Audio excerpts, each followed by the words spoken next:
জানিয়ে দিব এই মুহূর্তে আমাদের হাতে এসেছে বাংলাদেশের গুরুত্বপূর্ণ আপডেট সংবাদের শিরোনাম। শুরুতেই থাকছে হাদির হামলাকারীদের গ্রেপ্তারে ব্যর্থতা, স্বরাষ্ট্র উপদেষ্টার পদত্যাগের দাবিতে শাহবাগ ব্লকেট। এদিকে বিদেশে হাদির চিকিৎসার খরচ দেবে সরকার, বলছে অর্থ উপদেষ্টা। আরও জানাবো সিঙ্গাপুরের উদ্দেশ্যে এভার কেয়ার ছাড়লেন ওসমান হাদি। এবারে জানিয়ে দিব মেঘনায় আওয়ামী লীগ বিএনপির সংঘর্ষে আহত 5। সব শেষে জানিয়ে দিব দুর্ঘটনায় আহত হান্নান মাসুদ। এতক্ষণ শুনছিলেন হাতে থাকা আপডেট সংবাদের শিরোনাম, এবারে বিস্তারিত। তবে তার আগে অনুরোধ রইল ভিডিওটিতে একটি লাইক এবং কমেন্ট করে জানিয়ে দিন ভিডিও সম্পর্কে আপনার মূল্যবান মতামত।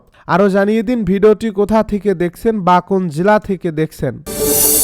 স্বরাষ্ট্র উপদেষ্টার পদত্যাগের দাবিতে শাহবাগ ব্লকেট। ইনকিলাব মঞ্চের মুখপাত্র ও ঢাকা ৮ আসনের সম্ভাব্য স্বতন্ত্র প্রার্থী শরীফ ওসমান হাদির উপর হামলাকারীদের গ্রেপ্তারের ব্যর্থতা ও দেশব্যাপী আইনশৃঙ্খলা পরিস্থিতির অবনতির অভিযোগ এনে স্বরাষ্ট্র উপদেষ্টার পদত্যাগের দাবিতে রাজধানীর শাহবাগে রাস্তা অবরোধ করছে জাতীয় ছাত্রশক্তি। সোমবার দুপুর 12টার দিকে শুরু হওয়া এই বিক্ষোভ কর্মসূচির মাধ্যমে জাতীয় ছাত্রশক্তি দ্রুতই ওসমান হাদির আসল হামলাকারীদের গ্রেপ্তারের দাবি জানায়।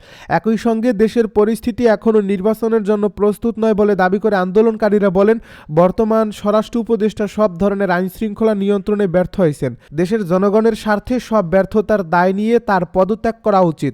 রাজধানীর পুরোনা পল্টনের বক্স কালভার্ট রোডে গত 12 ডিসেম্বর মোটরসাইকেলে করে আসা 2 আতাতীয় একজন চলন্ত রিকশায় থাকা ওসমান হাদির মাথায় গুলি করে পালিয়ে যায়। গুরুতর আহত অবস্থায় প্রথমে তাকে ঢাকা মেডিকেলে নেওয়া হয়, সেখান থেকে পরে এভার কেয়ার হাসপাতালে নেওয়া হয়। আজ দুপুরে তাকে একটি এয়ার অ্যাম্বুলেন্সে করে উন্নত চিকিৎসার জন্য সিঙ্গাপুরে নেওয়া হবে। এদিকে হাদিকে গুলি করে হত্যাচেষ্টার ঘটনায় রাজধানীর পল্টন থানায় একটি মামলা দায়ের করা হয়েছে। তার এক আত্মীয় এ মামলার বাদী হয়েছেন। মামলাটি তদন্ত করছেন পল্টন থানার পরিদর্শক ইয়াসমিন মিয়া। এই ঘটনায় এখন পর্যন্ত সন্দেহভাজন 8 জনকে আটক করছে আইনশৃঙ্খলা বাহিনী। তাদের মধ্যে গুলির ঘটনায় ব্যবহৃত মোটরসাইকেলের মালিক, বর্ডার দিয়ে মানুষ পাচারকারী চক্রের 2 জন এবং অভিযুক্ত ফয়সালের স্ত্রী শ্যালক ও অপর এক নারী রয়েছে।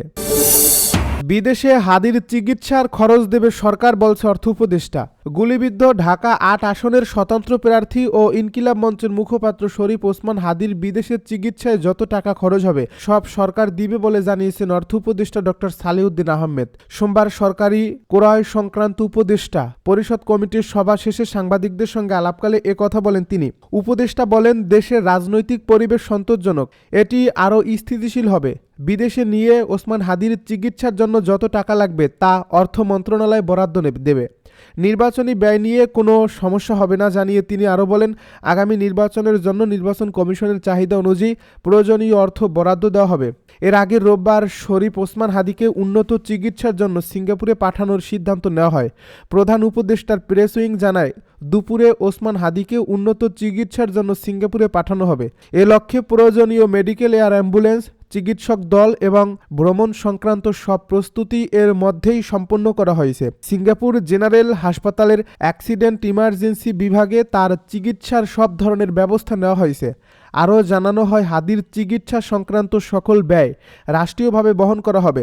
তার চিকিৎসা প্রক্রিয়া সার্বক্ষণিকভাবে পর্যবেক্ষণ করার জন্য সংশ্লিষ্টদের নির্দেশ দিয়েছেন প্রধান উপদেষ্টা। সিঙ্গাপুরের উদ্দেশ্যে এভার কেয়ার ছাড়লেন ওসমান হাদি। উন্নত চিকিৎসার জন্য গুলিবিদ্ধ জুলাই যোদ্ধা ও ইনকিলাব মঞ্চের মুখপাত্র শরীফ ওসমান হাদিকে সিঙ্গাপুরে নেওয়া হচ্ছে। সোমবার দুপুর 1:15 এভার কেয়ার হাসপাতাল থেকে তাকে হযরত শাহজালাল আন্তর্জাতিক বিমানবন্দরের উদ্দেশ্যে বের করা নেওয়া হয়। হাদিকে সিঙ্গাপুরে নিয়ে যেতে এয়ার অ্যাম্বুলেন্সটি সোমবার বেলা 11:22 সিঙ্গাপুর থেকে হযরত শাহজালাল আন্তর্জাতিক বিমানবন্দরে অবতরণ করছে। দুপুর 1:30 শরীফ ওসমান হাদিকে বহন করে সিঙ্গাপুরের উদ্দেশ্যে ঢাকা ত্যাগ করার কথা রয়েছে। প্রসঙ্গত, ওসমান হাদি ঢাকা 8 আসনের সম্ভাব্য সংসদ সদস্য প্রার্থী। গত শুক্রবার দুপুরে ঢাকার পল্টন এলাকায় গুলিবিদ্ধ হওয়ার পর থেকে তিনি এভার কেয়ার হাসপাতালে আশঙ্কাজনক অবস্থায় চিকিৎসাধীন রয়েছেন। মেঘনায় আওয়ামী লীগ বিএনপির সংঘর্ষে আহত ৫। কুমিল্লার মেঘনায় পতিত জমির দখল নিয়ে স্থানীয় আওয়ামী লীগ ও বিএনপি নেতার মধ্যে সংঘর্ষের ঘটনা ঘটেছে। এতে অন্তত ৫ জন আহত হয়েছেন। সোমবার বেলা ১১টার দিকে উপজেলার রাধানগর গ্রামে এই ঘটনা ঘটে। পুলিশ খবর পেয়ে ঘটনাস্থলে গিয়ে পরিস্থিতি নিয়ন্ত্রণে আনে। স্থানীয়রা আহতদের উদ্ধার করে মেঘনা উপজেলা স্বাস্থ্য কমপ্লেক্সে নিয়েছে। তারা হলেন জামাল মিয়া, রাতুল, তাসলিমা, শহীদ ও জসিম। এদের মধ্যে শহীদ মিয়াকে উন্নত চিকিৎসার জন্য ঢাকায় পাঠানো হয়েছে। স্থানীয় সূত্রে জানা গেছে, রাধানগর গ্রামের একটি সংখ্যালঘু পরিবার তাদের জমি জায়গা ফেলে চলে গেছে। সেই জায়গা দীর্ঘদিন ধরে পতিত অবস্থায় পড়ে থাকায় বিএনপি নেতা শহীদ মিয়ার সমর্থক জসিম মিয়া মাটি ভরাট করে ঘর নির্মাণ করতে গেলে রাধানগর ইউনিয়নের ৮ নং ওয়ার্ড সভাপতি মোসলেম মিয়া তাতে বাধা দেয় এবং জমি মিয়ার ছেলে রাতুলকে মারধর করে। এই ঘটনায় শহীদ মিয়া বিচার চাইতে গেলে তাকেও ওয়ার্ড আওয়ামী লীগের সভাপতি মুসলিম মেম্বার তারেক, নিলয়, রফিক ও রাজীব সংঘবদ্ধ হয়ে এলোপাতাড়ি কুপিয়ে গুরুতর আহত করে। এ খবর পেয়ে বিএনপি নেতা শহীদ মিয়ার লোকজন দৌড়ে ঘটনাস্থলে এলে উভয়ের মধ্যে ধাওয়ার পাল্টাধাওয়ার ঘটনা ঘটে। এ সময় শহীদ গ্রুপের ৫ জন আহত হন। দুর্ঘটনায় আহত হান্নান মাসুদ। জনসংযোগ চালানোর সময় দুর্ঘটনায় আহত হয়েছেন জাতীয় নাগরিক পার্টির সিনিয়র যুগ্ম মুখ্য সমন্বয়ক এবং নোয়াখালী ৬ আসনে এমপি প্রার্থী আব্দুল হান্নান মাসুদ। রবিবার বিকেলে হাতিয়া পৌরসভার ৩ নম্বর ওয়ার্ডের পুরাতন বাজার এলাকায় জনসংযোগ চালানোর সময় পেছন থেকে আসা একটি অটোরিকশার ধাক্কায় তিনি বাঁ পায়ে আঘাত পান। ঘটনার প্রত্যক্ষদর্শী হাতিয়া উপজেলা যুবশক্তির আহ্বায়ক মোহাম্মদ ইউসুফ রেজা জানান, অটোরিকশাটি হান্নান মাসুদের বাঁ পায়ের উপর দিয়ে চলে যায়।